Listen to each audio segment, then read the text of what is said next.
So I'm going to talk about local contexts as a particular kind of initiative. And I think as I mentioned, on Monday, my background is in intellectual property law, and having been doing this work for over 20 years with Indigenous communities around kind of reclaiming, repatriating, engaging with the kind of the contours of copyright and colonialism and the role of that body of law as functioning as a particular kind of tool of dispossession.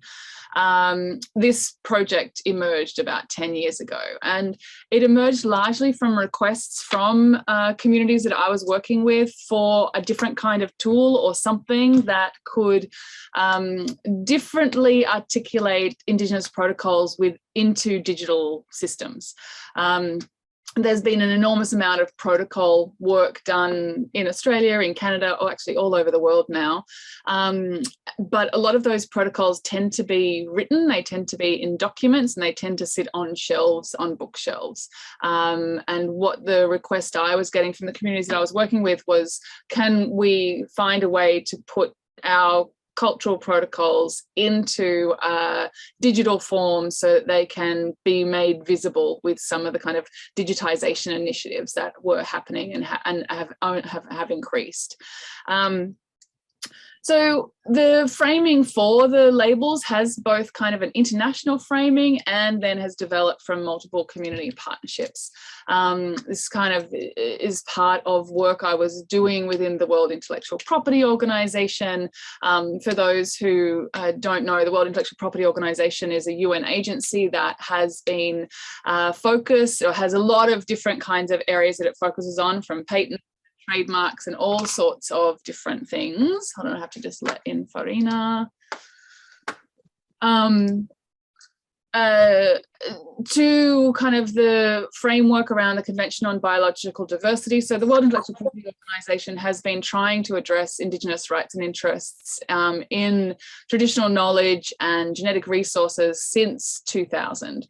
So 21 years later, we still don't have anything from the World Intellectual Property Organization. There's been a lot of meetings and a lot of disagreements, largely focused on definitions and on obviously around kind of member states' willingness to actually address Indigenous interests. And when I was in those spaces, that was increasingly frustrating. And I mean, 21 years later, Indigenous needs around intellectual property and around copyright and be able to negotiate that body of law have only increased.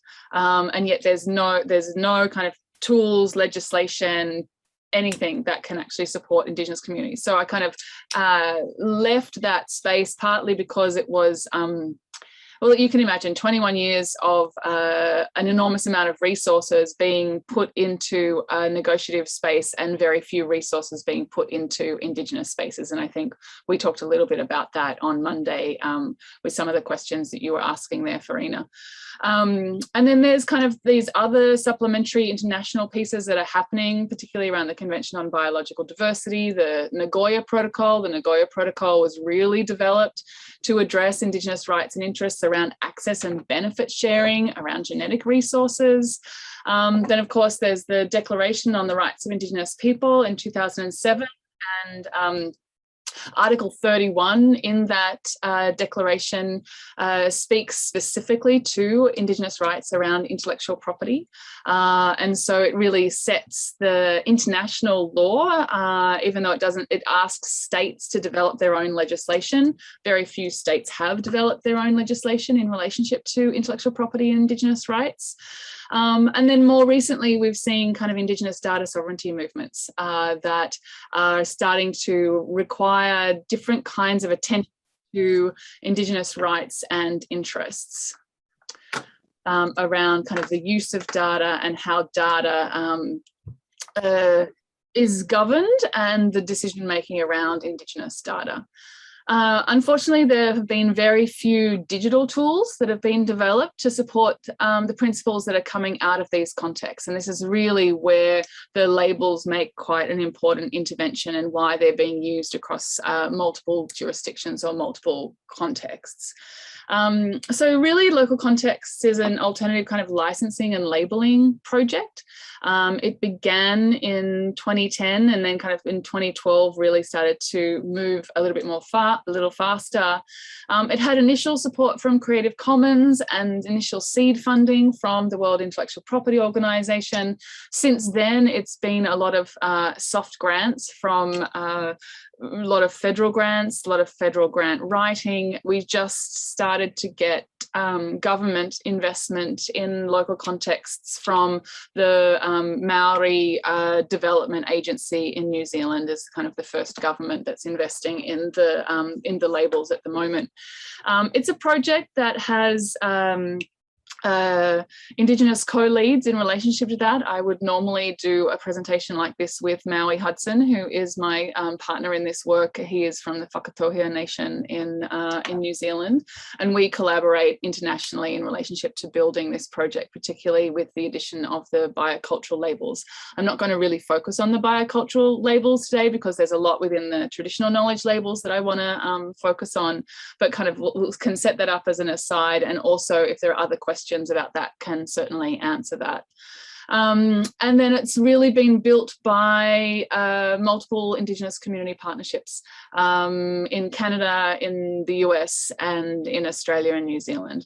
And those partnerships continue to drive the project, particularly in responding to the labels. The labels have been developed by communities identifying what their protocols are and then testing them across multiple international spaces, as well as kind of beta testing some of the technology that we have been developing, which comes out of community workshops. So the labels, and I think this is something that you would be intuitive to why we're doing this training and kind of where you're sitting in relationship to this work anyway, is that the labels are in response to the kind of these discrete problems. Firstly, that there are enormous collections of tangible and intangible cultural material, including biological collections that have been collected over these long periods of colonialism, and they're held across the world in archives, libraries, museums, and online databases and digital repositories. That significant information about these collections, including community names and proper provenance information, is missing. It was just never thought to be important at the time most of this material is being created and documented. And then, of course, and this has kind of been the real kicker for Indigenous communities, Indigenous people and communities are largely not the legal rights holders. And this is important partly because it means that control and ownership over those collections tends to vest with either the institutions that hold that material, or with researchers, or the person or people who did the documentation of Indigenous knowledge. So this means that it's very difficult for Indigenous communities to regain control and to establish certain kinds of parameters around how that material might and should be circulated. And so those particular kinds of problems tend to play themselves out also in the metadata. Certain kinds of information is missing, it doesn't get added, and that kind of perpetuates those that missing information in the metadata. And then, of course, we have the kind of other problem that there are more and more researchers working with Indigenous communities and in Indigenous community contexts than ever before. And a lot of those practices around extractive research tend to continue. And so that also kind of functions as a real problem, and it has, led to a lot of communities developing their own institutional review boards, creating agreements of what kind of research can happen on tribal lands. But there are very few tools or systems that really incorporate Indigenous rights and expectations around use of those materials when they are outside tribal contexts, when they are in institutional contexts. So when I was working at the Aboriginal Institute that I used to work at in Australia, this question of who owns the collections became kind of one of the most pressing questions. And because it affected how Indigenous communities could assert control, could make decisions, the governance, internal governance around the use of these collections. And this kind of led to a whole range of questions around the role of copyright as a tool of colonial dispossession, but also the ways in which particular kinds of social and legal entitlements of authorship feed into institutional organisation. And we talked a little bit about that on Monday with Mukatu and the parallel metadata, and the kind of need for thinking through how kind of legal categories of authorship retain themselves within institutional catalogues, and kind of what that starts to mean around citational practices, how that kind of just replicates and replicates and replicates the exclusion of Indigenous interests and Indigenous names. We'll talk a little bit about that with the Passamaquoddy wax cylinder recordings in a moment. But this is kind of just one of these, an example of this. It's so prevalent that people don't even notice it, which is part of the problem. So this is an old photo from Flickr. Flickr is kind of going through a process of trying to think through how it actually deals with their Indigenous collections, or the kind of photographs that come on to Flickr from Indigenous communities at the moment. But this is kind of a photograph, and here you can kind of see the information that we have, or the metadata that we have with this includes nothing about this woman. We know who the artist is, his name is present. We know whose collection it is, which is also present, but we know nothing about her. And there's the challenge here is that there isn't even a field where we could put her name, because this title that was given to this photograph comes from the artist, and so the kind of dislodging the title as associated with the artist is also a problem. But it doesn't take an enormous amount of research to find out that this woman's from the Crow Nation, and that people in the Crow Nation know exactly who she is, and they know what she's doing, where she is, why she's in this photograph, but none of that information is included. And this is kind of like part of the challenge of how do we kind of create the space for updating that metadata, and what would those new fields look like anyway. So this is kind of in response was how the TK labels were developed to these particular kinds of problems. And really the TK labels can be understood as, cultural protocols for sharing knowledge. They're human and machine readable. They work to enhance existing metadata, and they really focus on community control and definition through customization. And I'll talk about that in a minute. What they are doing is kind of really functioning to bring Indigenous protocols into the digital management of cultural heritage collections. So if there's kind of three things that the labels do, one of them is around provenance, so correcting attribution, making sure it's clear, people, place connected to knowledge and information. They bring in already existing rules or protocols for how certain kinds of materials should be shared, under what conditions. And they also provide guidance and permissions around how materials should be used into the future. So these are the three functions of the labels. So I just want to take you through maybe 6 of them. There are 18 labels that have been developed slowly over the kind of course of the last 8 years. And the first label that I'm showing you is the attribution label. And this is the label that almost every community customizes in the first instance. So you can see that there's an icon that needs to remain stable, and it can't be changed. But every community can define the terms of attribution and why they're using attribution. So that's a kind of how each community allows or kind of creates a space for community customization of the label. So, and I'll give you a couple of examples of what that looks like. And if I was to kind of place all the community attribution labels next to each other, you kind of really see a diversity in kind of why attribution matters, why naming practices matter, bringing names back into to records and kind of what the politics and history of that is. And often communities customize the attribution label in response to historical exclusion, in response to not being included, and also asking people to kind of apply the proper and right attribution moving forward. This is the outreach label. This is a label that communities use to demonstrate that they have made decisions about what cultural material of theirs they want to share and should be used in an educational context. This label has kind of really been developed to kind of speak to Indigenous decision-making around what material gets shared. Often we know that Indigenous communities have not been involved in making decisions around what material gets displayed or what material is made available to a kind of larger public. So this outreach label kind of shifts that and allows communities to say, okay, we've decided that this material is the material that we think and we want to represent ourselves. It's a kind of a huge shift in relationship to allowing communities to make the decision about how to represent themselves and on what terms. It's a different direction. This is a seasonal label. This is a label that connects people to place and knowledge to place. And in a way, we're kind of lucky that we are working kind of outside legal frameworks, because we would never be able to have a license like this. When we initially started developing this project, we did start with licenses, and we do have a couple of licenses that we developed. But because Indigenous communities are not the legal rights holders over their material, they can't apply licenses.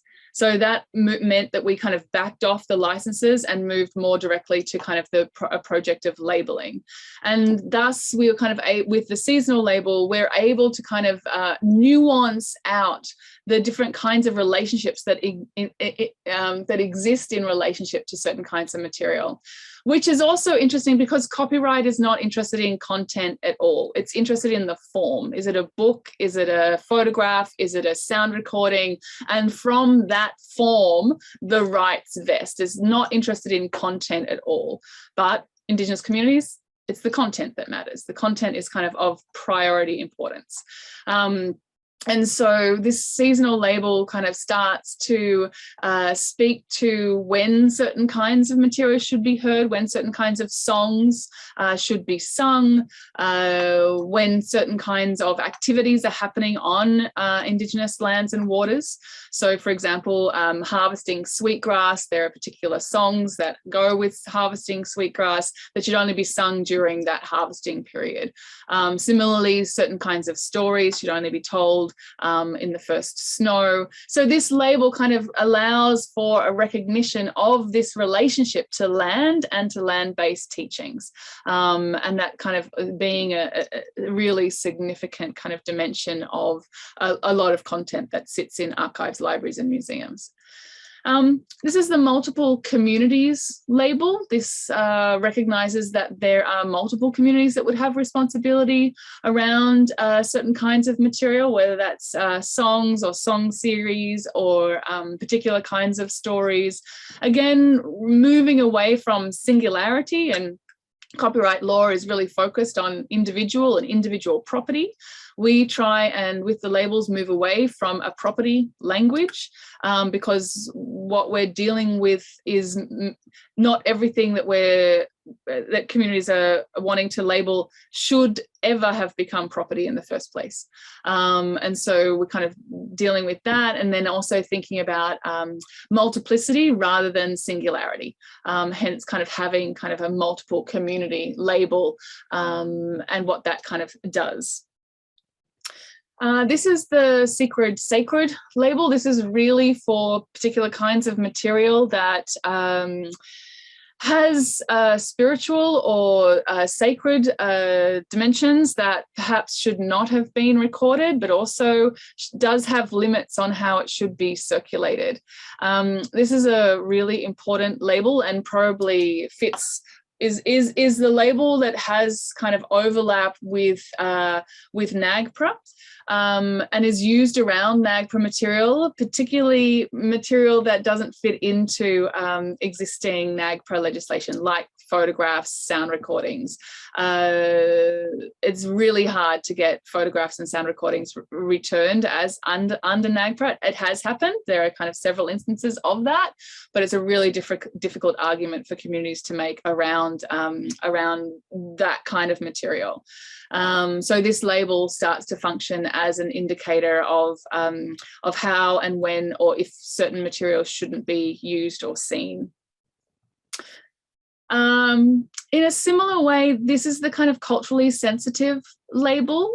We developed this partly because communities wanted a label that spoke more to histories of colonialism rather than to the spiritual sacred nature of material. And in this instance, communities have used this label around their language materials, as well as around certain kinds of derogatory language that might be found in certain kinds of material. So, for example, derogatory language that might be around a census document.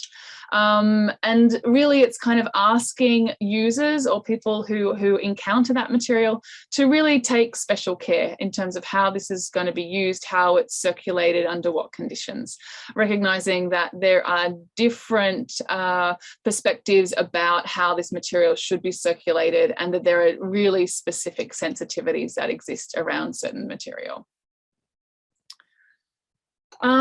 This is the family label. This is again recognizing that certain kinds of responsibilities for circulation of material don't just sit at a kind of higher governance tribal level, that there are particular families that have responsibility for circulating material. So that kind of granular nature within a community context of where the authority sits and the ways in which decision making needs to be supported.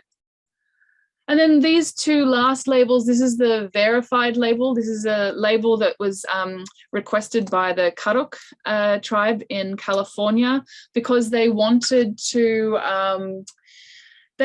make it clear that they had been involved in vetting certain kinds of material, that they had been part of a process. And this is kind of juxtaposed with the non-verified label that speaks to not being part of a process. And we can probably think of a range of ethnographies that have been written about Indigenous communities that have had very little or no input from communities in relationship to that kind of ethnographic work, yet becomes the authority over the communities.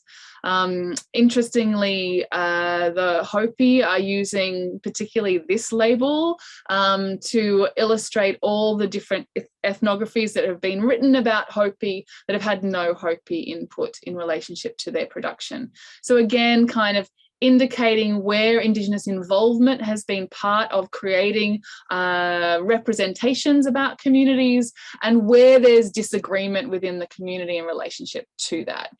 Again, making that visible and making that kind of part of the story and part of the history and part of the ways in which that material is known and differently understood into the future.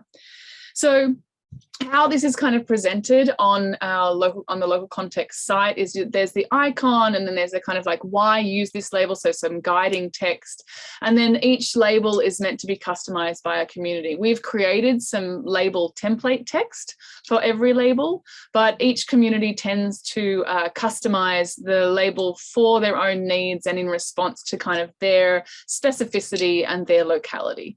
And I'm kind of going to show a couple of examples of that. Are there any questions? I'll just stop there briefly. Are there any questions before I continue? Jane, a couple of things. I think that I'm not sure if I misheard you, but at one point you said that Indigenous entities don't own their cultural materials, but maybe you meant that they don't always own them under the dominant system, but that they can always claim rights, but it's expensive and time consuming to move through legal channels. And related to that, you said that you did initially develop a couple of licenses, and I was wondering what those are. If you were going to talk about them later, that's also fine. Yeah. So under the current legal framework, Indigenous communities, like 90% of material is not owned by Indigenous communities. That's partly what would you say, a peculiarity of copyright, for instance, in the sense that copyright is automatic. So as soon as somebody takes a photo, or as soon as somebody does any kind of documentation, whether that's a recording or kind of writing down, the copyright vests in the person who has been doing that documentation automatically. And so that material, where that material goes and lives, means that it's connected to that person, and that kind of legal relationship and that rights, those legal rights vest there. It is an enormous amount of work for communities to undo that. There's very few ways in which you can retroactively undo copyright once it's been automatically assigned in that way. So it just makes it just is really, really difficult. There are a few instances where communities have reasserted legal control back over their collections. It tends to require an enormous amount of kind of forensic legal work. I've done a lot of that around language materials. And one area of law that hasn't been properly explored is to what extent when researchers have been working on tribal lands, whether because they're on tribal lands, communities retain sovereignty over the copyright that's produced on those lands. So that kind of research just hasn't happened, partly because there are very few people who work in this field, to be perfectly honest. But it remains kind of a question of that could potentially open up a different kind of possibility for legal rights over collections. I think one of the things that I do advocate for is, but one of the things that can happen is that a copyright owner can hand copyright over to a community. Or an institution can hand, through an agreement, can hand copyright to the Indigenous community. So it's something that I advocate for, that starts to shift and change who controls that material, if that makes sense. And that's done through a basic agreement making, through a contract. And we have transfer of copyright agreements that we have used. Funnily enough, people don't like to transfer copyright back to Indigenous communities, unfortunately. I don't know if I was saying this the other day, but turns out when people find out that they have property in something, they like to hold it for themselves.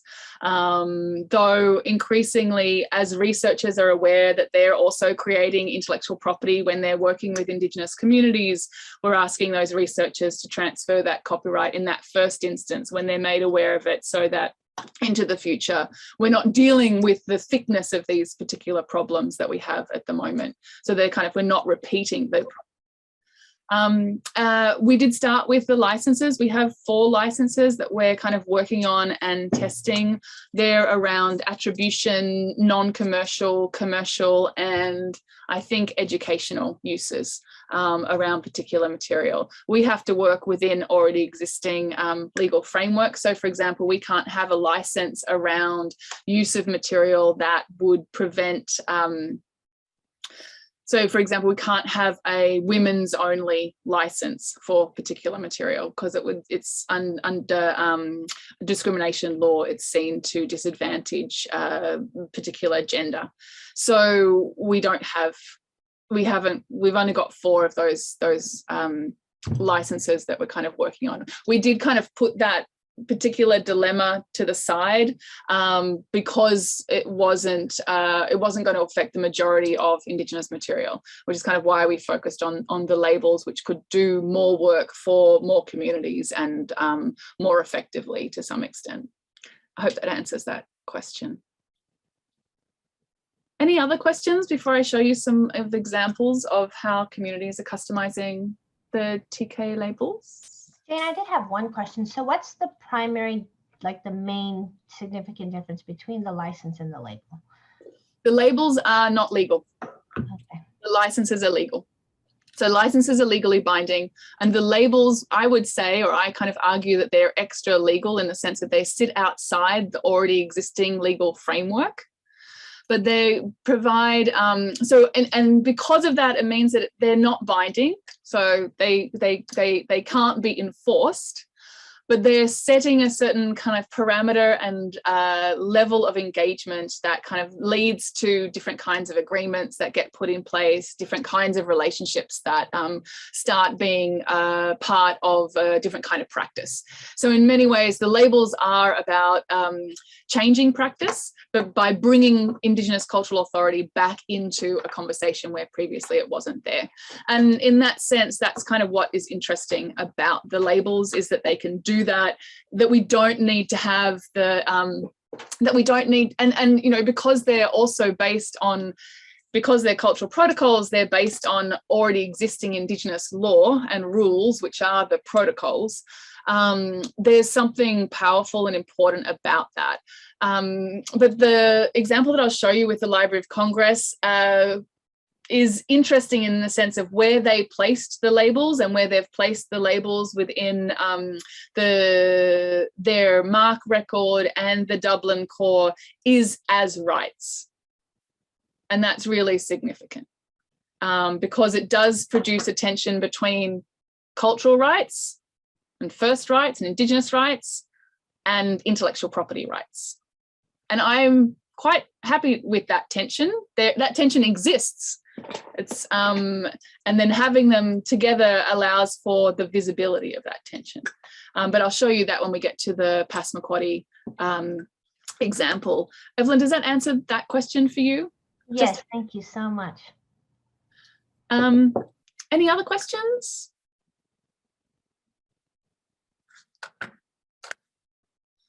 Cool. Okay, so let's go back to the sharing. I'll share my screen.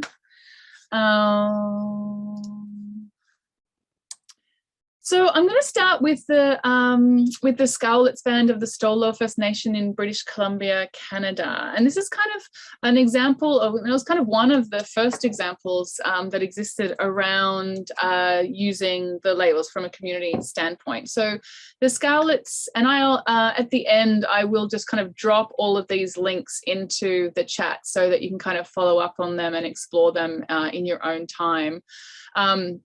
But this is a Virtual Museums Canada project that was really about histories of archaeology in the Harrison and Fraser rivers, and particularly around Scowlitz territory. This is an interesting site, particularly because it was really developed from a community standpoint. It's oriented through Indigenous or through Scowlitz ontologies. It privileges Hulkamalum as the language that you navigate through. But you can kind of see at the top here, there are kind of 4 TK labels that the Scowlitz decided they wanted to use to orient everybody, or kind of create the boundaries for how this material should be used and engaged with from kind of different publics.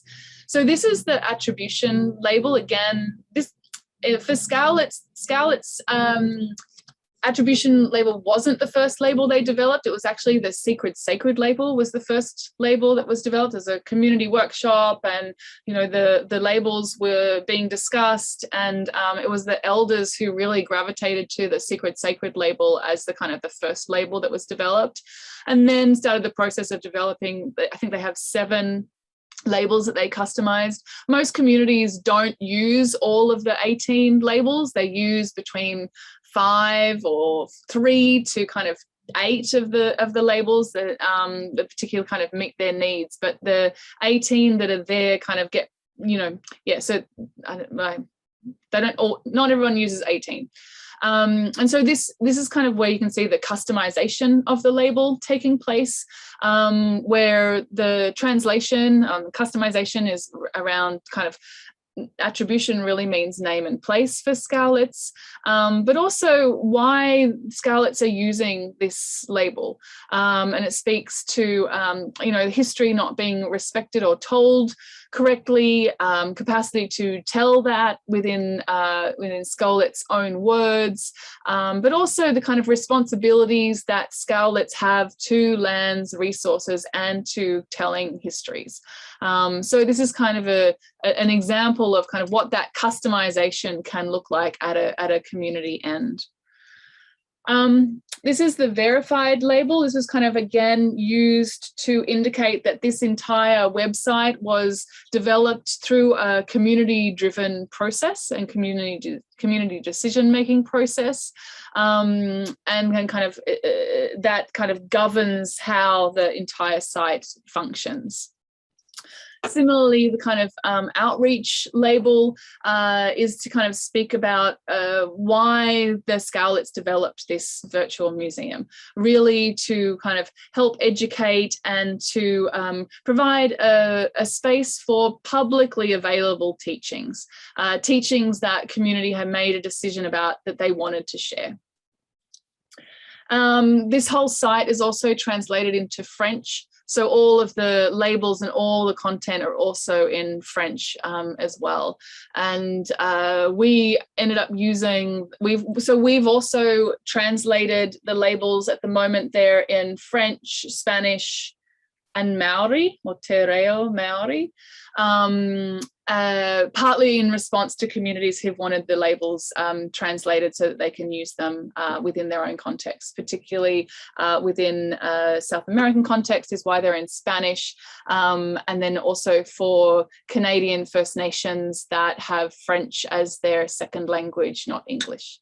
And so the labels are kind of all the text that you saw that I showed you before is also available in those 3 languages.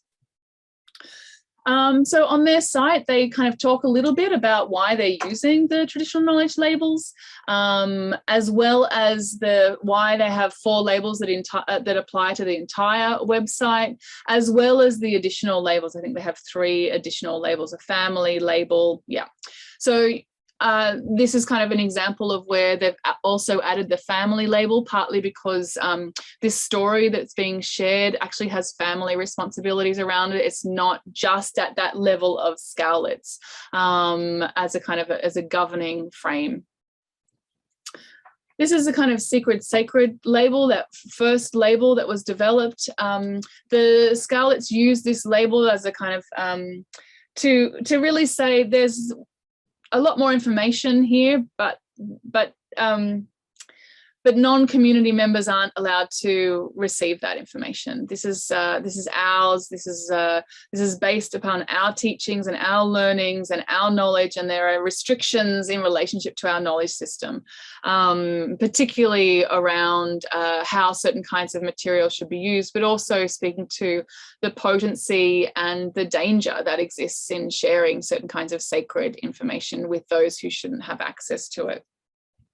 The Scowlitz also use this label to cover photographs of ancestors. That feel very strongly, as many communities do, that any images of ancestors shouldn't be circulated, and that they shouldn't be shown. And as often happens within certain kinds of repatriation work, not all the data or not all the photographs tend to go back with the ancestors.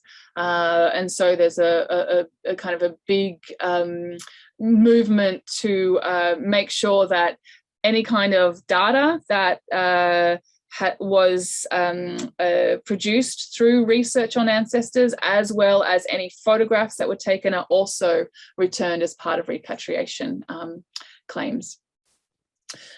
What's interesting with the Scowlitz example is also how they kind of moved from the digital into the kind of tangible, the ways that they've had multiple exhibitions around their their narrative around this history, and they've kind of used the labels in those exhibitions as well. So kind of moving the protocol from the digital into the kind of the museum space itself, and that's kind of been a really interesting transition that that Scowlitz have done, by kind of making them kind of present, or making those rules and those protocols present even within an exhibition context. And helping, different publics, non-Indigenous publics, understand that there are specific Indigenous rules around circulation and sharing of information and of knowledge. So I just want to move to the Penobscot Nation example, which is a little bit different and speaks a little bit to institutional review boards. Penobscot have their own, they use an instance of Mukurtu as well, actually, to kind of curate their collections that are being repatriated. But they also decided to use the not verified label as a mechanism for indicating around kind of research that is coming into the community that needs to be vetted. They have a particular board. It's called Perturbed, the Penobscot Research and Resources Review. I can't remember exactly what the acronym stands for, but they have a kind of a whole of tribal approach to vetting certain kinds of research that happens within the community, and until it has had the approval from that institutional review board, it's kind of marked with a non-verified label, and then when it moves from out of that review board process, it has the verified label in the sense that it's gone through a tribal review process. This has also been interesting with the Penobscot Nation. They have kind of taken the process of memorandums of understanding and agreements as kind of a key mechanism for engaging with institutions and establishing institutional responsibility about kind of implementation of Penobscot Nation traditional knowledge labels, or TK labels. This is the MOU that was signed in 2018 with Chief Francis and the president of the University of Maine. And a couple of the things that were embedded within that MOU was the application and implementation of the Penobscot Nation's TK labels within the library and within the museum. And because that was a formal agreement between the tribe and the university, that's allowed for the people who work within the library and the museum to really forward that work within those contexts, because it set the framework for it. So it's interesting how MOUs can do that work. It's not what everybody can do, but it was something that Penobscot were kind of very keen to have in place. They also have a MOU that's nearly in place with the American Philosophical Society, and I was interested that you said that you'd done some work with the APS. I've got another couple of examples around the American Philosophical Society coming soon, partly because all of the Penobscot language materials are located at the American Philosophical Society, and the Penobscot Nation doesn't legally own those language materials, and so wanted to have an MOU in place around using Penobscot TK labels on that collection, as well as kind of what the obligations of the institution are towards the language materials into the future. The Penobscot have also taken that just a little step further too, and developed this future acquisition agreement for collections and data between the Penobscot Nation. This was something that I ended up writing for both the White Earth Nation as well as the Penobscot Nation, who were really concerned about new collections that come into institutions daily. They're kind of, on one hand, they're dealing with finding the historical collections, But that didn't necessarily mean that institutions would behave differently around new collections when they come into an institutional context. So this kind of future acquisition agreement is really kind of talking about what the obligations of the institution are in relationship to those new collections, about contacting community as soon as that material comes in, about requesting deposit or transfer of the collection and data in the first instance. And if that's not possible, then starting to use the TK labels to establish cultural authority over that material, asking whenever possible to transfer copyright over the collection to the Penobscot Nation, and that the Penobscot Nation is named as the primary cultural authority over that material. I believe that the White Earth and the Peabody Essex have put this future acquisitions agreement in place between the tribe and the institution. Are there any questions before I move to the Passamaquoddy example? I know it's a lot of material. Okay, I'll just keep going. If other questions. Jane, I have a quick question. Yes. We talk a lot of, you were mentioning the fact that a lot of times the copyright belongs to the creator. What we're starting to see around photometric collections where you're taking photographs, a lot of times that ends up being the owner of the artifact then claims the right to the photometry data, which then gets used to say do 3D printing. Right. As a new technology, how do you see this impacting with some of the labels as well, or is that just simply the ownership issue around copyright and it's dealt with as a copyright issue? It's definitely a copyright issue, and it's really interesting to see the way in which copyright as a particular body of law maneuvers around the development of new technology, and the kind of challenges that then exist in relationship to the use of that technology. What's interesting about the labels is that they can be used alongside copyright or Creative Commons licensed material. They don't, because they provide kind of that extra guidance, that extra support around how that material should be used. So we developed them so that they could be complementary to, so for example, a community could hold copyright in their collection and also use the TK labels to provide new kind of nuance around how that material should be utilized and circulated. So in that sense, they function to support if those rights do exist within a community context, or they do exist for the community. But if they don't, they also can be utilized alongside, say, for example, if copyright is held by a third party, those labels can be added without producing a legal tension, let's say. So I think it's really interesting within the kind of 3D printing and some of the kind of conversations that we have with the Smithsonian around, the particular ceremonial masks, for instance, that are then kind of being 3D, the kind of that photometric work to allow kind of that full image of those masks or ceremonial masks to be utilized.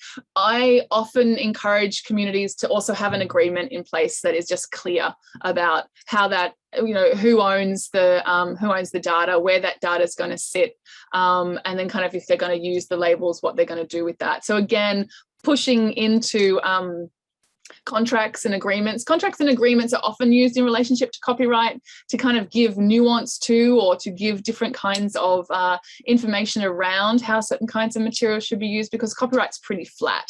And so the kind of contracts or the kind of private lawmaking or the agreements really allow a kind of a nuance or kind of specificity to kind of be built into those already existing legal rights.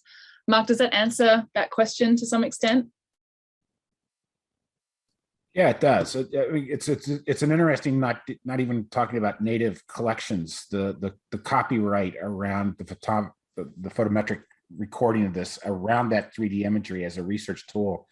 And it's not an object you own, but you are the creator of the object, but then you don't own the object you created. So there is a whole interesting legal quagmire going on around this. And yeah, I like that the labels then can say, okay, that's not quite worked out yet, but this is what we want to help guide in further use of these files and stuff. So yeah, it helped. Thank you. Yeah, and I could have a sidebar conversation with you around, the history of photography within IP law itself and how interesting that is as a kind of particular trajectory and when it emerges and kind of why that sits there, but also some of the challenges that exist around the kind of what I was thinking about, the destruction of certain kinds of sites, but then there's a whole digital avatar of that site, and then who owns that when the site itself no longer exists. So it kind of sits into a whole other cultural heritage conversation. So anyway, that was a sidebar, but I won't go there right now.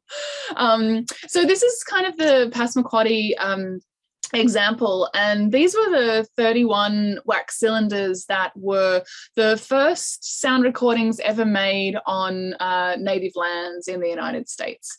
They were made on Passamaquoddy traditional homelands in and around Calais, Maine. I was just up there last week, and it was amazing to hear the songs being sung. So I just want to play you, I think this will work, a little bit of the sound of one of these wax cylinders, just to kind of get a sense of how difficult they are to hear, and kind of therefore kind of what the work has been to update the record in relationship to these recordings. Can you hear? Oh, I didn't mean to do that. Could you hear that? Someone just say yes. Oh, no.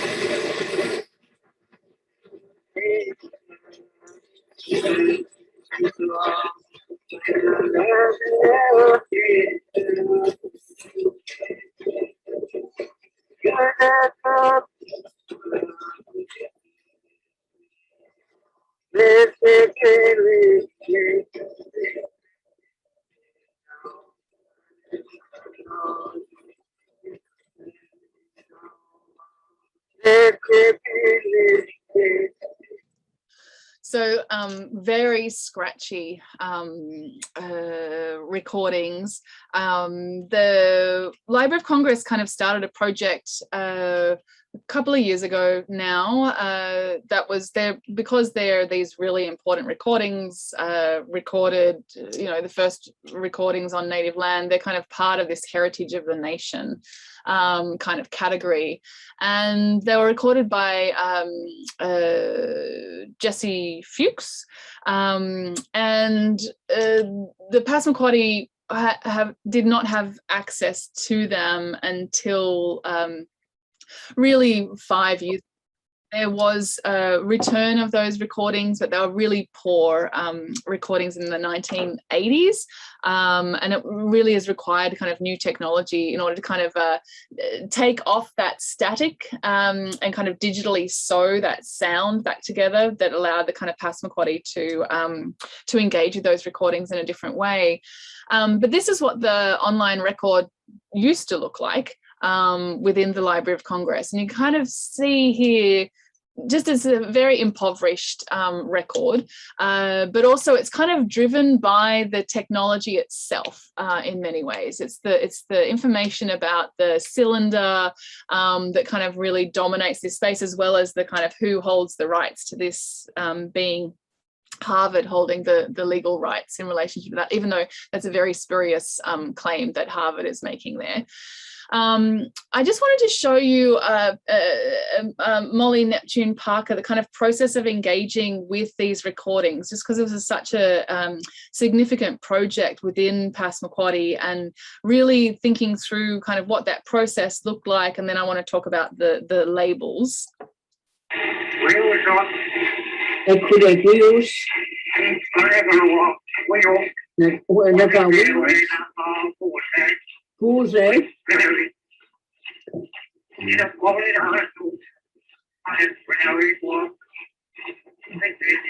Virginia, we go out to the Virginia.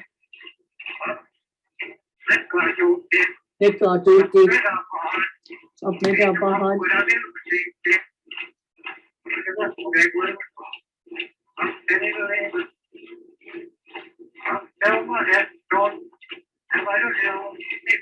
Much donations, he took it. And they,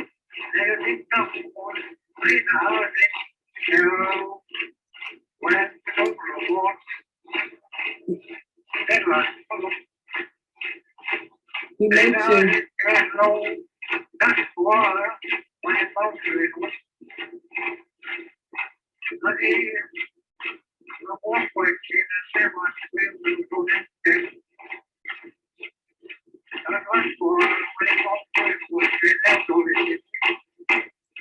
Mofino Gauz. I understand everything.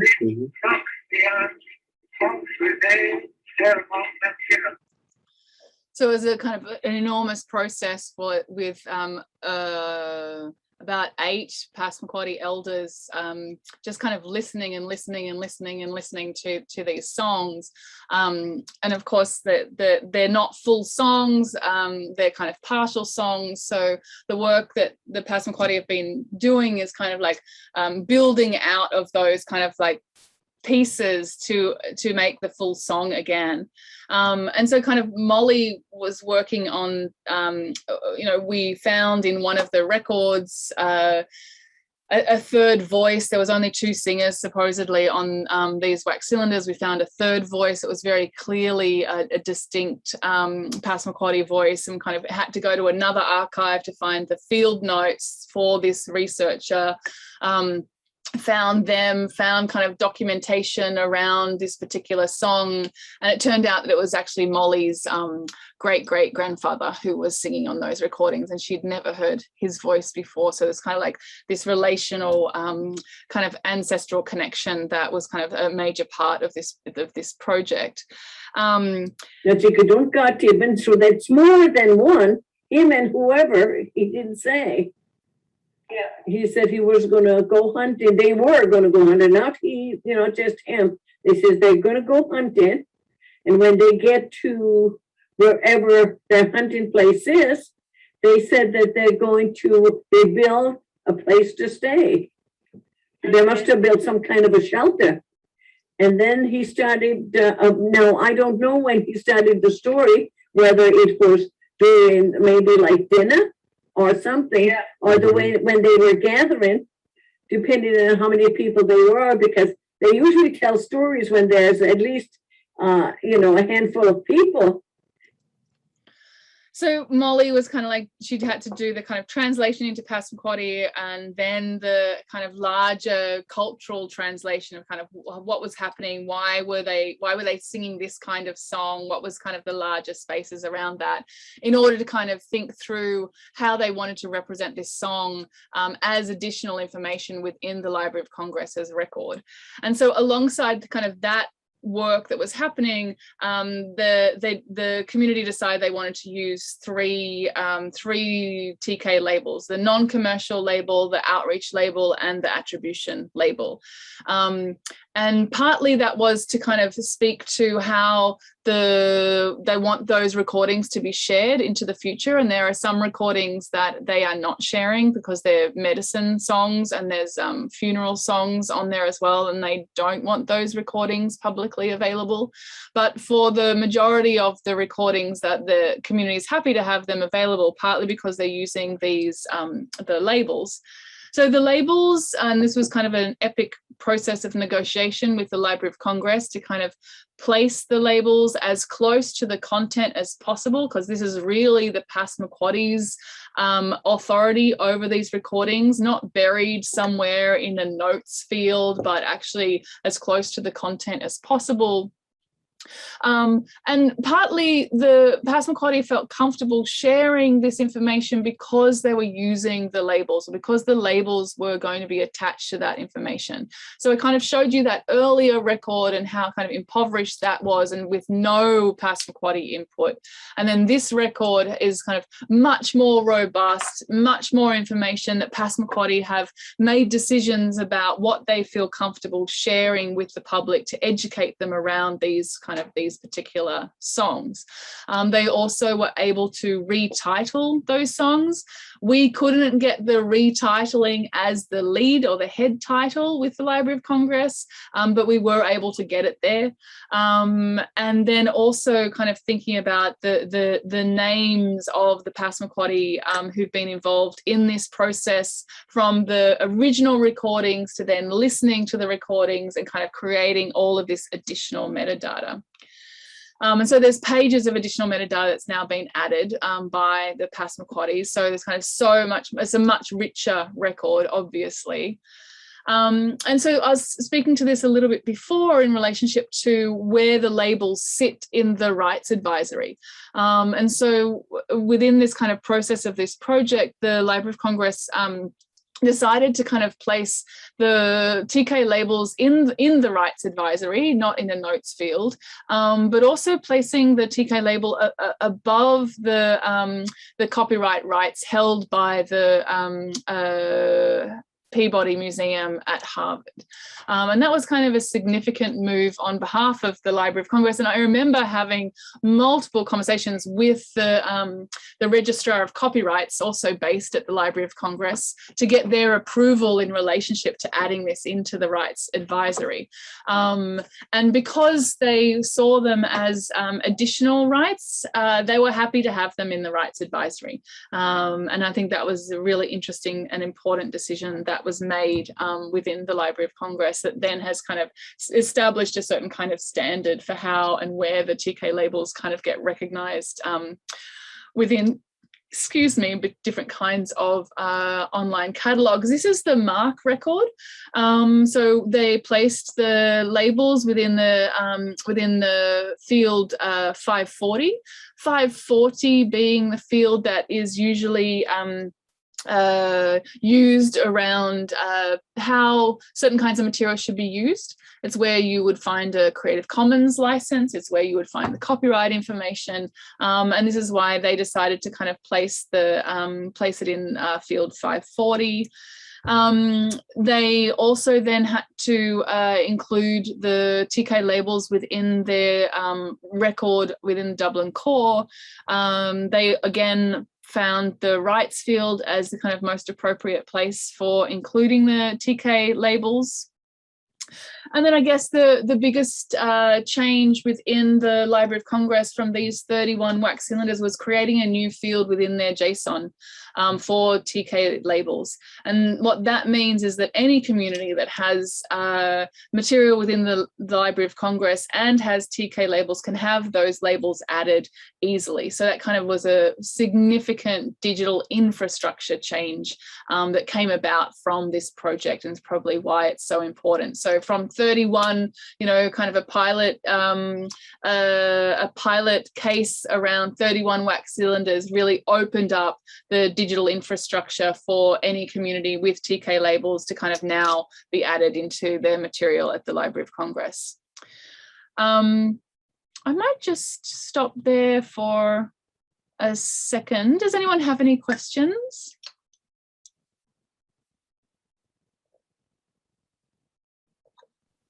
I might just throw out a comment. The Passamaquoddy example, it's very interesting. Of course, it's fascinating as the first, kind of moment of recording in that context.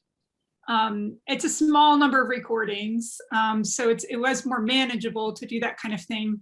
But I do think one of the really important contributions of that Library of Congress work is the fact that the Library of Congress is a model for everyone else, right? And I think one of the things we grapple with in Oklahoma is this anxiety in institutions about standards. And no, we have to do it this way because this is the way the Library of Congress does it, or this is the way the American Archival Association has told us, and those kinds of things. So I do think even though these are small collections, kind of outside of Indian country oftentimes, but I do think it gives us tools to go to the library people, in our institutions, as people at OU have been working on for quite some time now, and to say, look, this is the standard, because the Library of Congress is doing it. So I think that actually that work has a lot of impact.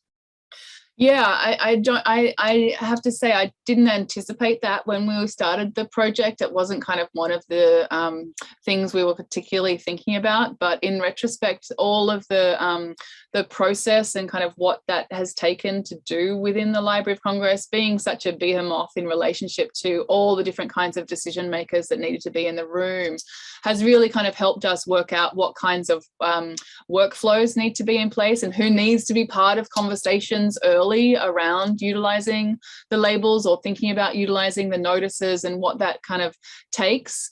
And it turned out, I think it was what was really interesting about that process was, I think because it was so new, everybody was anxious about whether it could be technically done. And then of course the technologists came in and said, where do you want the labels? We'll put them wherever you want. You just tell us where you want them.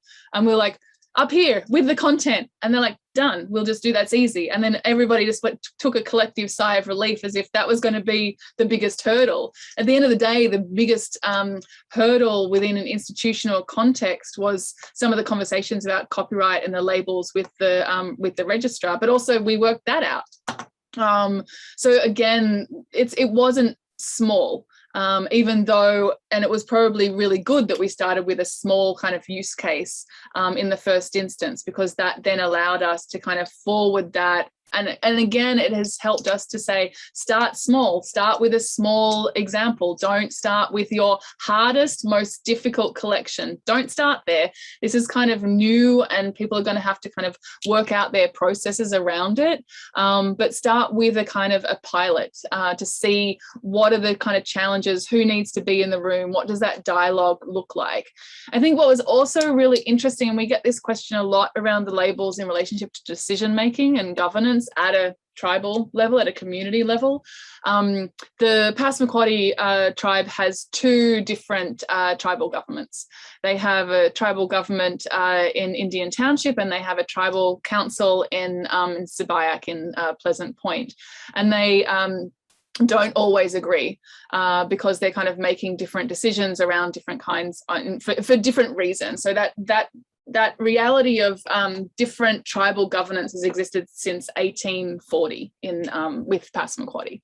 And so to get agreement on the TK labels, it had to go through both councils in order to kind of have that kind of agreement. And that was something that the Library of Congress really wanted to see documented, because they want, when people come to them, they want to know, like, who had the authority to place these labels, who had the authority to make the decision around these labels.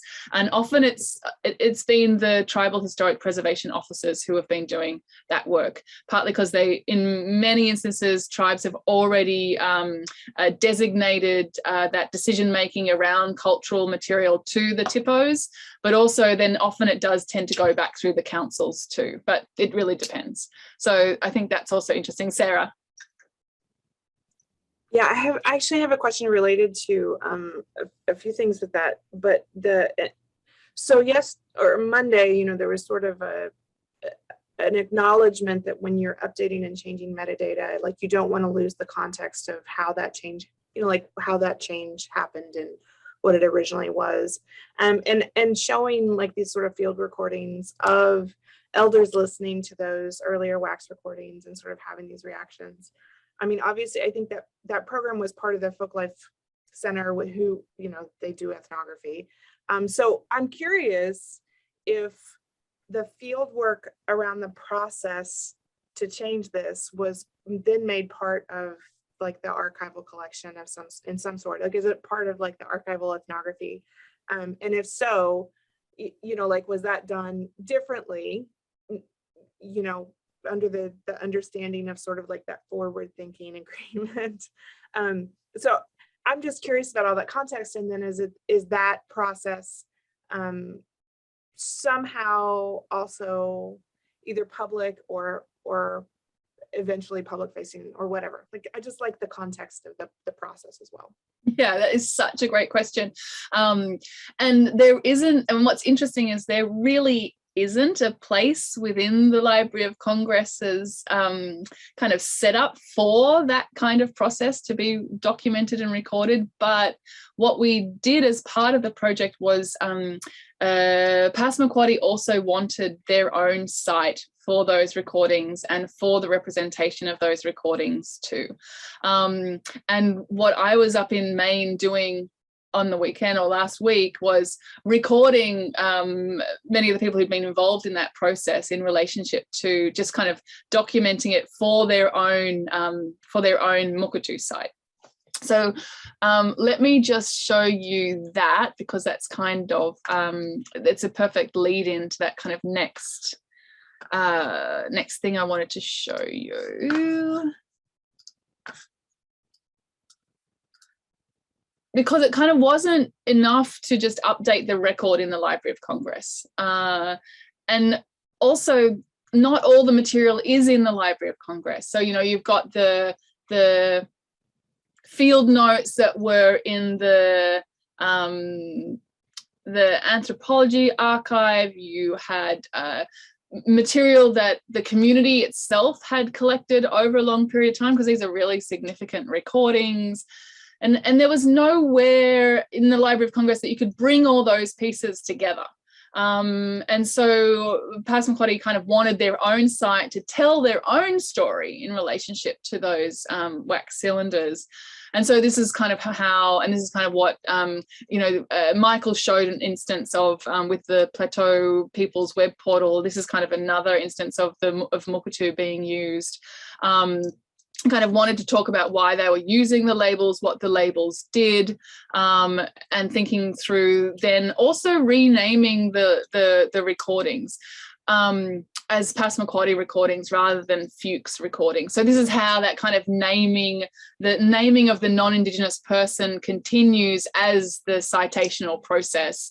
130 years still, right? No one kind of thinks that, well, actually, are they Fuchs recordings? No, they're kind of Passamaquoddy recordings, the Passamaquoddy songs, the Passamaquoddy language.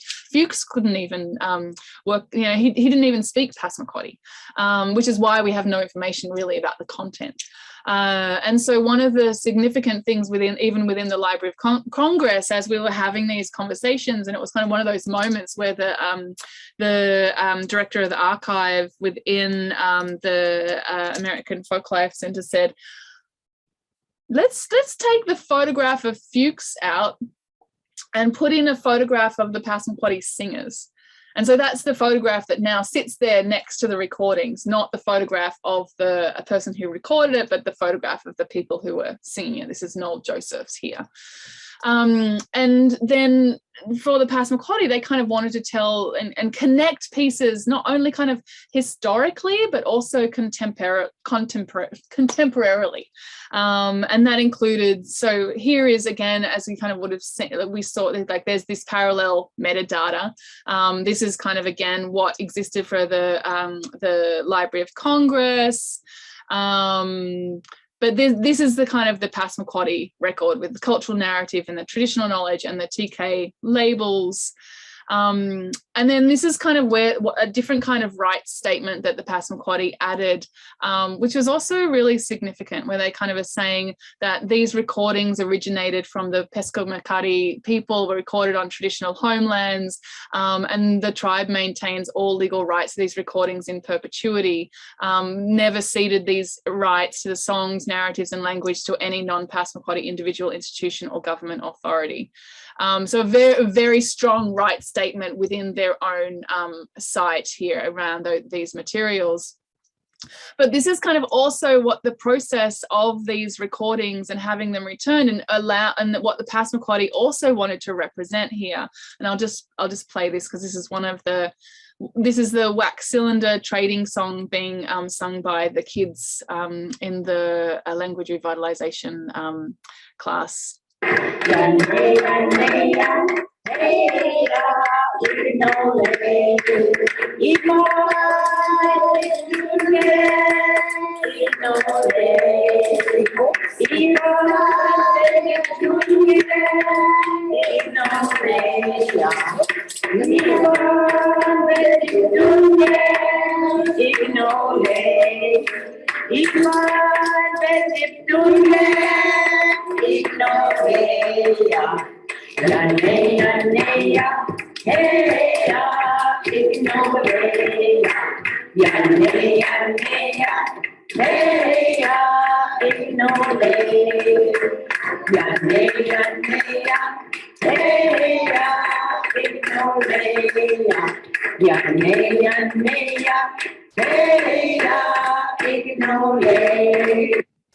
So in many ways, what the Passamaquoddy People's site does is it accounts for a certain kind of return of the songs, and then kind of what that starts to look like within the community as those songs are increasingly being added to. They're having dances added to them because there was no documentation around the dances, though every Passamaquoddy song would have had dances. Each song would have been about 4 to 5 minutes long. What we only had, what was on the wax cylinders was maybe a minute. And so kind of what that building, or kind of what that kind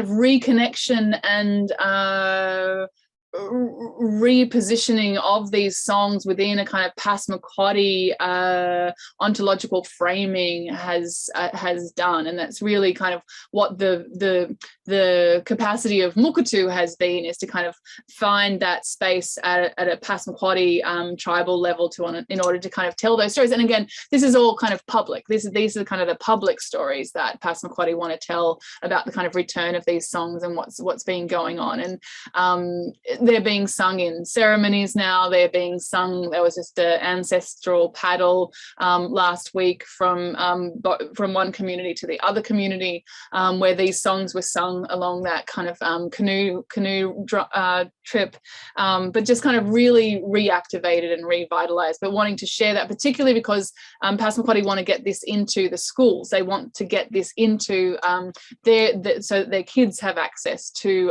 these songs moving forward. And so the kind of process, I guess we didn't document as well as we could have the kind of internal work within the Library of Congress, though kind of there are some kind of ways in which we've documented that, and certainly we've built out of that in relationship to kind of what we recommend as particular kinds of workflows and that come from doing this work. But obviously, you know, it took time. Time is kind of one of those pieces that is kind of integral to this work. I think people sometimes want the labels to happen pretty quickly and have, but it was the working on the songs that had to happen first, and then the labels were added, because kind of there was a much fuller sense of what that content was and what the labels would be responding to in relationship to that, into that content. So I think and we just see it growing. I mean, this is not we're kind of talking on Monday about the language of project, and you know, this is a very long kind of process, I guess, and it has all these kinds of pieces that are unexpected that happen in relationship to it as it kind of grows, and as it kind of moves deep, you know, back into community contexts as well. And in many ways, the labels didn't make this project happen, or didn't make this kind of, but it enhances and adds to and supports a lot of this work, and I think that's also important around the labels. That they're a resource, they're a particular kind of device, but then all this other work is part of that as well. It's not just kind of singular in its in how it kind of comes about, and that's kind of the same for the Scowlitz example as well.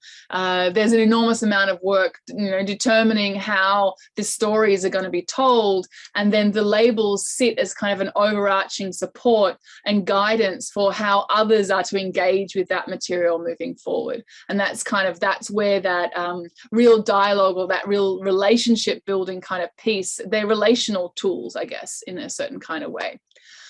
So I'm not sure if that answers your question, Sarah, but I wanted to show some of those pieces to you. It does, and I have a quick follow-up question too. So in your experience with this, have you seen this go both ways? Have you seen like institutions who basically are like, how do we start this conversation with tribal communities, and tribal communities saying, how do we start this conversation with institutions? So I am curious, like, how does that initial conversation kind of go? Like, is your first step, because you have to figure out all those relations and you have to figure out all those power dynamics and permissions, right? So like the first step, if someone comes and says, we want to do this, we don't know how, like, what's the process? So it depends which direction it's coming from. If it's coming from an institutional direction, and I'll kind of, again, you're helping me get to the next stages of what I want to show you guys.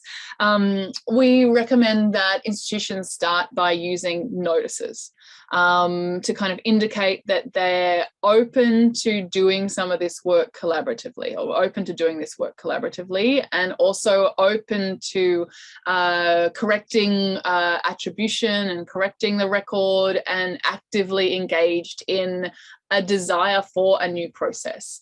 And partly we start with the notices for institutions because communities have their material in so many different kinds of places that not having to educate every institution about what's at stake and why this needs to happen is something that's actually, from a community standpoint, we found that they're relieved that they don't have to do that education every single time. The institution has actually done some of the education itself and is kind of engaged in working out what that process is going to look like from an institutional standpoint. So the notices do a lot of that kind of, we actually are ready, we're working through our policies, we're working through what that means, we're developing workflows that will kind of support the implementation of the labels. So that's kind of what it starts to look like at an institutional level. And I'm going to show you a couple of examples of that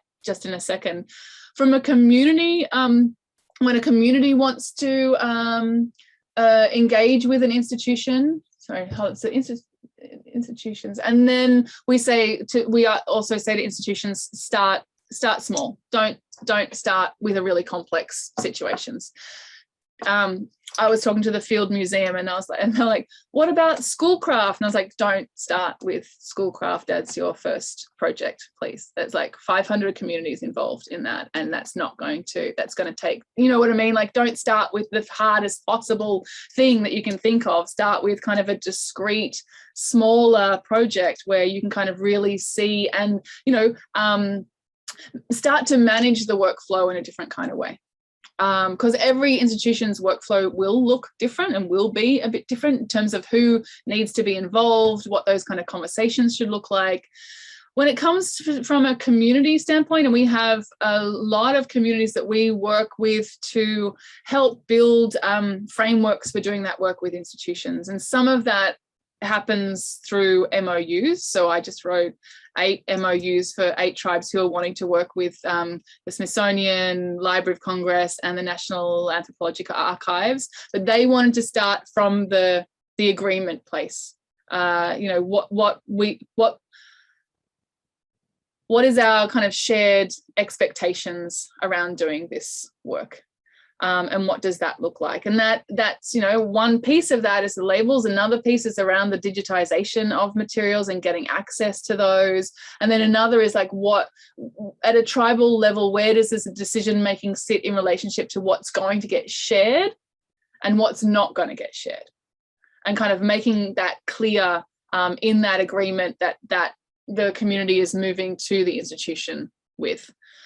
So there's just different pieces that kind of, and we try and provide as many of those template documents so that communities don't have to create them themselves, that they sit there, that there's a lot of examples, so that there's also kind of horizontal sharing of information between communities about what their process has been and kind of how they've been able to kind of make headway with an institution.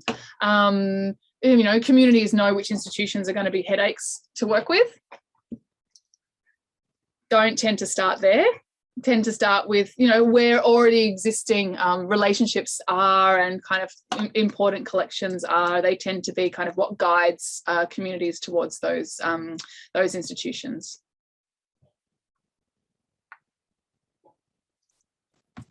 Yeah, I think that those were sort of some of the questions or concerns that I had to just because it's a tribe doesn't mean that confirm there are not biases and maybe heteropatriarchy at Yeah. work in the decision-making process. And so like kind of working through those on the tribal side, you know, like there's that aspect of like maybe gender and power dynamics, and then like factions within the larger tribe around like maybe Yep. Christians, traditional folks, that sort of thing, and who gets to gatekeep on the information. And yeah, I guess on the community process side, like sort of leaving it to the TIPO, like how did like the staff for, how did that get staffed? Who's related to who, and just like the gatekeeping dynamics, because I do mapping, and like I guess in some ways that sort of concerns me that at somebody's whim, like that kind of work could get like shut down, or like access only be like to the men or to the whatever, and it's sort of like, I don't know. So I guess for me that's sort of like the other side of the coin that kind of concerns me on like once limitations start happening with data. Yeah. I mean, on the tribal side, that's what I'm talking about. Yeah. Yep. And so the training that we do around this for tribes does focus a lot around governance and decision making, particularly because, as you say, those issues are not necessarily neat and clean, easy within a tribal context. They carry different kinds of histories and different kinds of politics.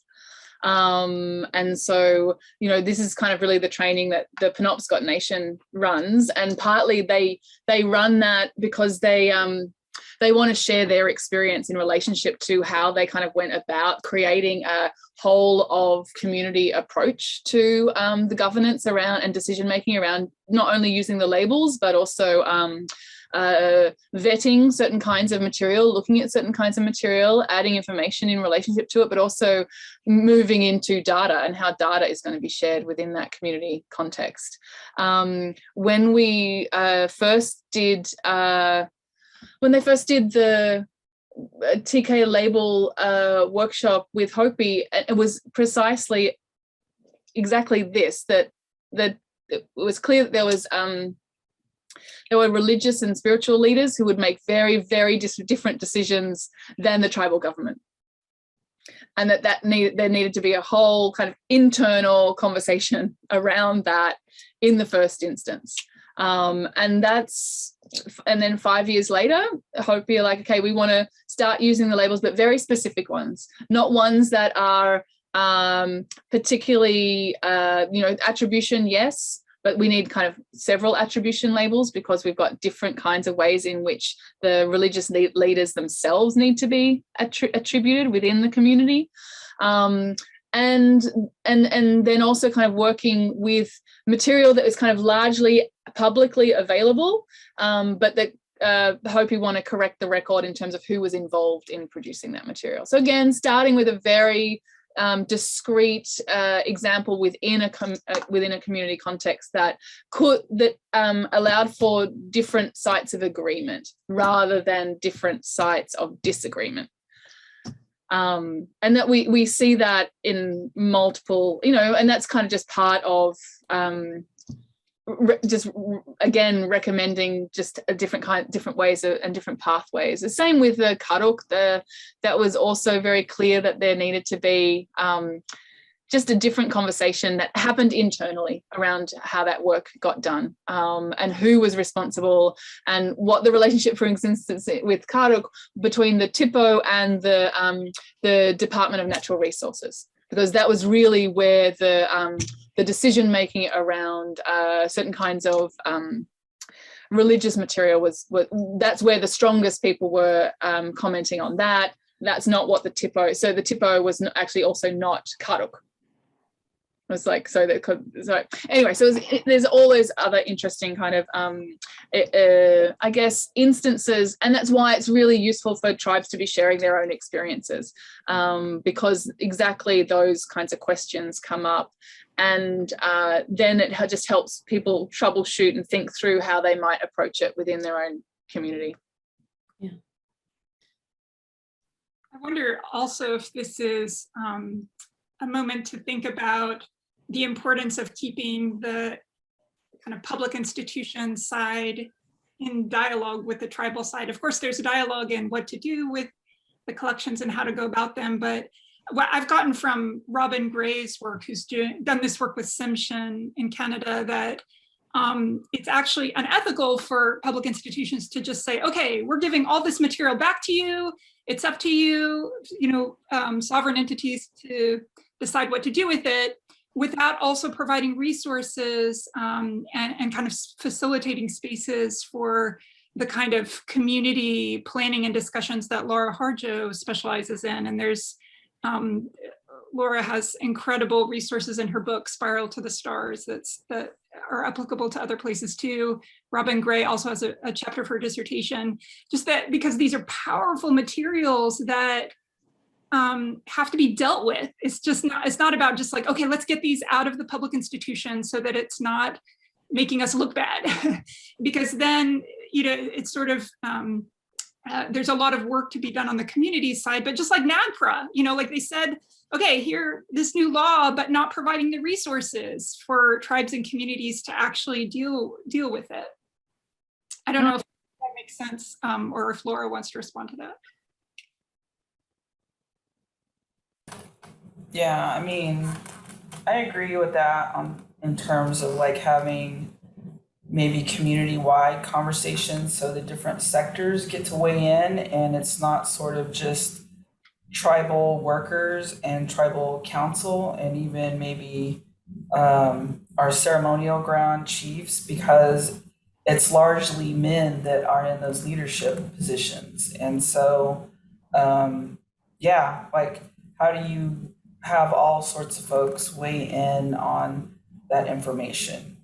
But like, I guess the other thing that I was thinking is just on like my own project too, where I'm looking at tribal towns of like, I think in our Dawes enrollment records, it has the tribal town. So I think most Creek people know what tribal town they're from.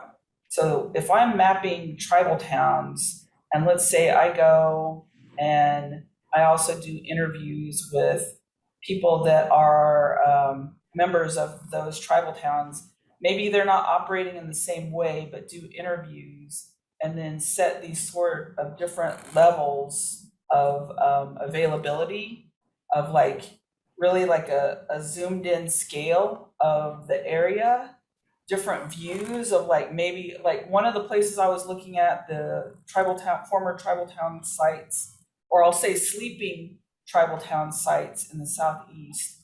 When I did like a 360 view from the ground, I could see like what looked like mounds.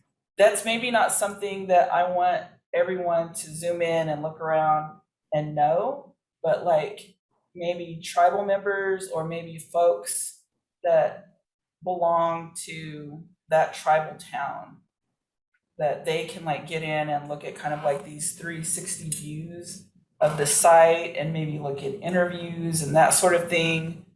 And that's sort of like how I'm imagining the labels, and that maybe the conversations, that's where it would get like really sort of icky and sticky for me, because people have different sort of allegiances to their tribal town. Like they may attend like a Baptist or Methodist church that is named after a tribal town today, and they may not believe in ceremonial ground like sort of practices. So yeah, that's sort of the thing that I'm like trying to work through in my head, how that might work out of like, they may not, well, anyway, I'll just leave it there before I tangle myself up too much. No, and I think that I mean, that speaks to both the ways in which the responsibilities of institutions are to also care for those conversations that need to happen within community contexts, and that they're as complex as what some of the conversations are that need to have within an institutional context. And they are also, I mean, I think we also experience the in Australia, the kind of the unethical return of collections just to make institutions feel good, but not really caring for all the new ceremonies that need to be developed for the kind of reburial of ancestors and ancestral belongings, all the work, the overwhelming emotional work to have to engage with that material consistently, the actual not having tribal lands to actually rebury some of that material on either. So all of those pieces just weren't part of how institutions were thinking about repatriation. And I think that we've kind of learned some of those lessons, or those lessons kind of can come and help us now when we're thinking about what this work together starts to look like with these other kinds of materials. And yeah, I mean, I think that when my colleagues at Penobscot talk about the work and how long it takes, and just creating frameworks into where those decisions are made, so that they are dealing with, as you were kind of saying, Laura, gender issues within kind of the hierarchies of tribal governance, as well as different kinds of politics around relationships between Christianity and ceremonial leaders, and kind of what that looks like as well. So, you know, the labels aren't necessarily about, they're there to support those conversations, I guess. Yeah, and then, you know, I'm just trying to sort through like when to think on like the labels and when to think on Marketu to build something out. So I'm just like, I'm listening and I'm learning, I'm kind of being quiet and just trying to just sort everything through and locate where my project sort of lies in all of this. So thank you. Yeah, no, there's lots to think through, and I'm so glad that you're with us to think it through together. I see that we have like 15 minutes left, and I wonder if I should just quickly take you through the notices as another particular kind of device, particularly because they are really where we recommend institutions start, is with the kind of notices. And then we might leave it there for the day, and then kind of come back tomorrow for kind of a much kind of more dialogue. Like, I won't do a presentation, we'll just kind of largely be talking about ways of developing workflows, what might need to happen in relationship to policy, what might need to happen in relationship to other conversations amongst different kinds of parts of your institutions, as a way of kind of closing out this this kind of training, and kind of, you know, it won't answer all the questions, but it's getting this information as part of a kind of a dialogue and part of a conversation that is what is valuable about it. How does that sound? Cool. Okay, so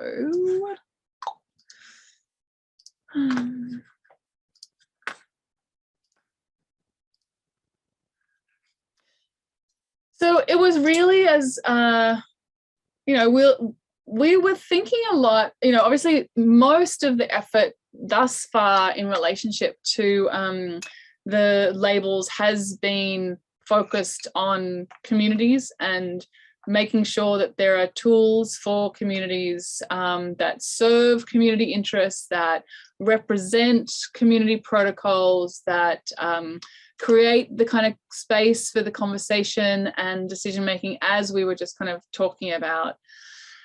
So as we were kind of, maybe a couple of years ago, we got to a point where we, and actually we weren't focusing on institutions, to be perfectly honest. We were just in responding to community needs around negotiating intellectual property and cultural property. But then we kind of started turning towards institutions, because we kind of recognized that institutions are on their own journey, as we know. But also we were a little concerned that institutions might start just using community labels without, or TK labels without having engagement with communities if we only had the labels.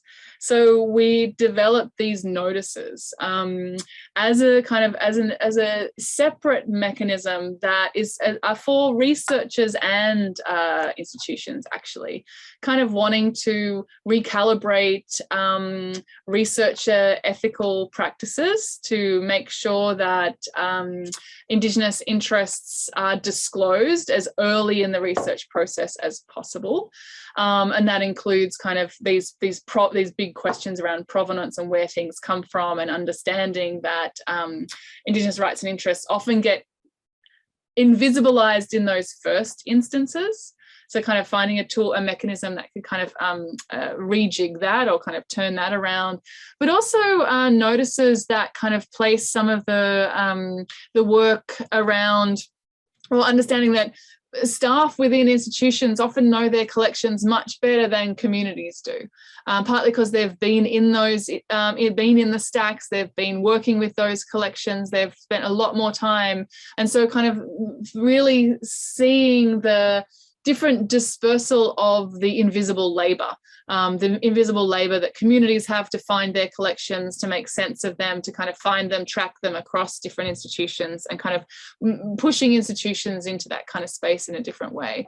So we developed the attribution incomplete and the open to collaborate notices first as a kind of a mechanism that could be kind of inserted into digital infrastructures in the first instance, and then have kind of more developed out the biocultural notice and the traditional knowledge notice. And I haven't talked about the biocultural labels at all today, partly because they, just for time, but also they're, you know, I can, but I have decided not to do that.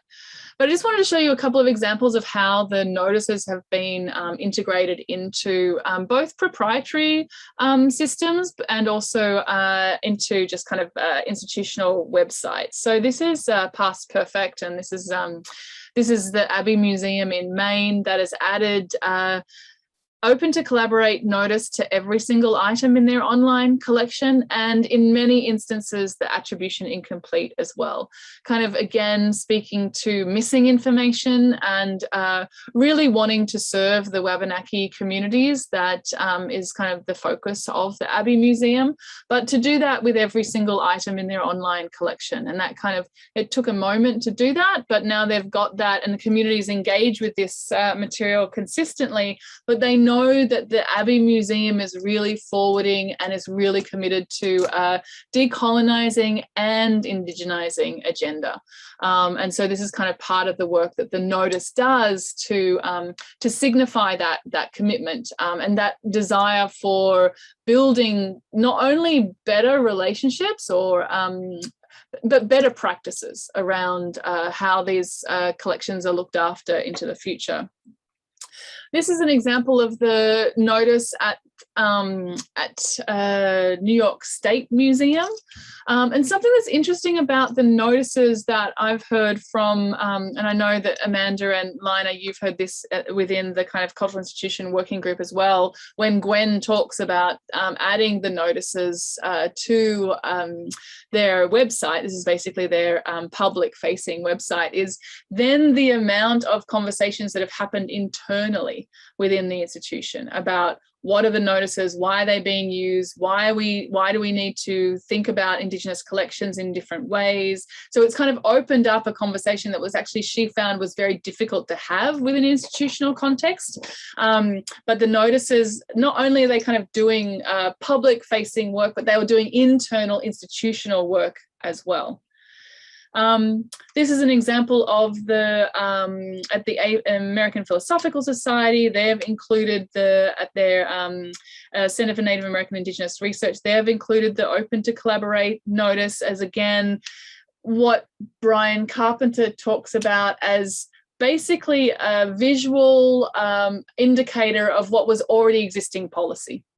And so it starts to make clear something that policy had kind of, was hidden in the background, the notice starts to make visible to the communities who really come to the APS to engage, particularly around their language materials. And Brian kind of is interesting in terms of how he talks about what, there's this kind of a sense that the APS is a difficult institute to engage with from community standpoints. It doesn't look accessible.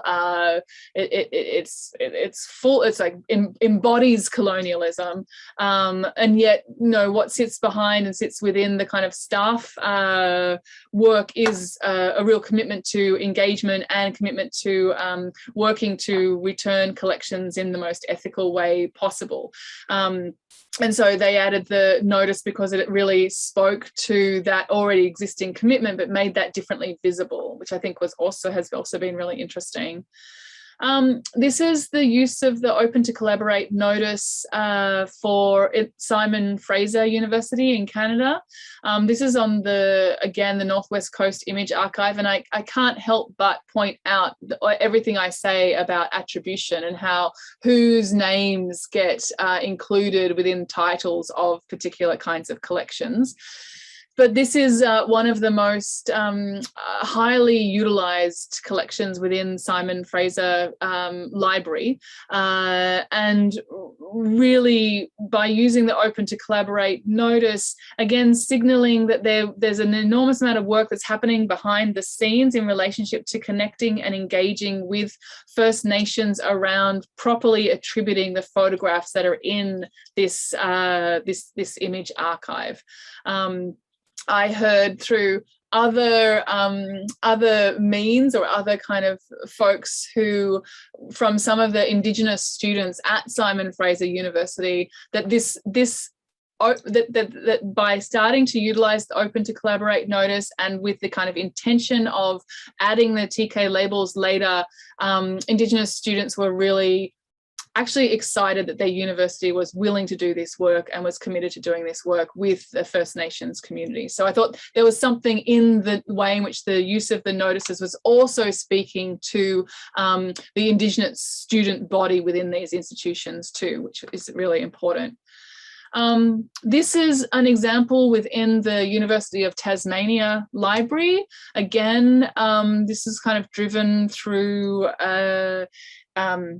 Indigenous academics within the library, particularly around kind of data sovereignty and making these kind of like steps that start to meet a larger policy around whether it's the care principles.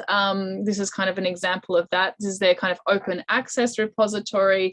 And then this is their special collections online, and kind of again adding the Open to Collaborate notice. So in a way, kind of adding the notices are kind of the low-hanging fruit to some extent, but then they kind of creates the possibility of then adding the labels when communities come to the institution. And certainly when an institution is displaying an Open to Collaborate notice, there is certainly an expectation that labels will be able to be added to those collections when communities have developed them in their own time as that kind of proceeds.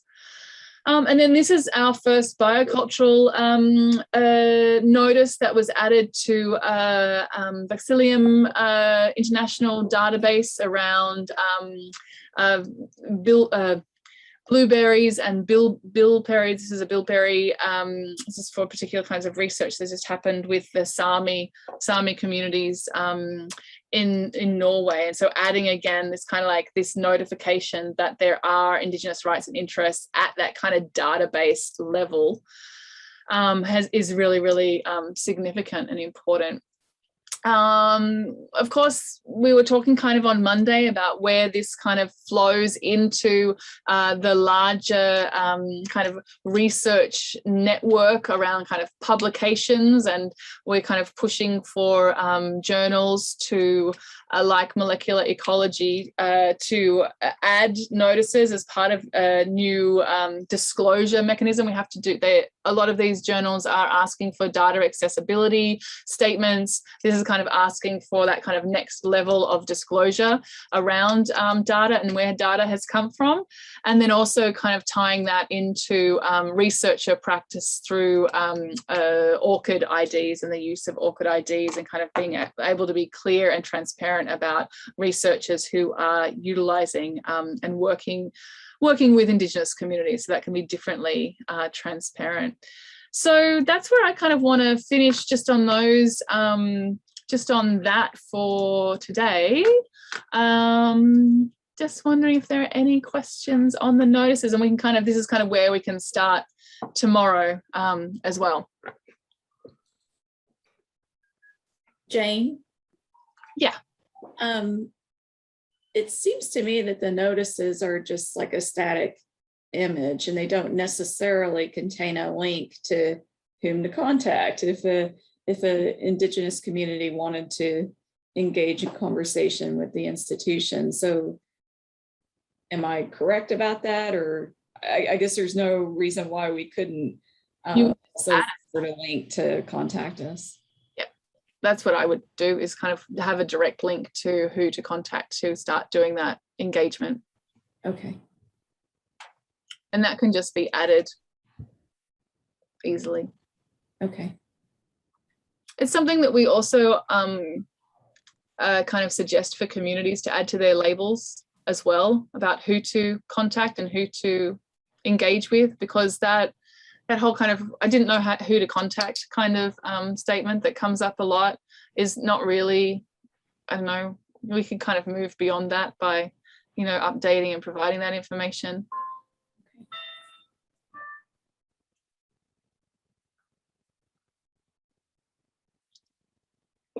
Sorry, I just need to get some water.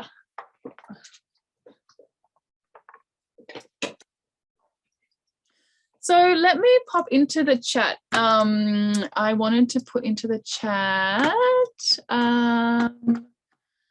this link to a Google Doc, just as kind of some, just to have a look at. Now, where did that go? Here. It's just a worksheet around the cultural institution notices, the open to collaborate and attribution incomplete, just to think through what does, and I think this is a fair question, what does being open to collaborate mean from an institutional standpoint? And so this is just kind of some of those questions that we've kind of come across as we've been engaging with institutions around collaboration. So that kind of often leads into policy conversations and kind of policy development. But I might just leave you with that to kind of think through, and where we might begin again tomorrow is thinking about the notices and kind of what they do, as well as kind of moving into that collaborative curation process and thinking about workflow.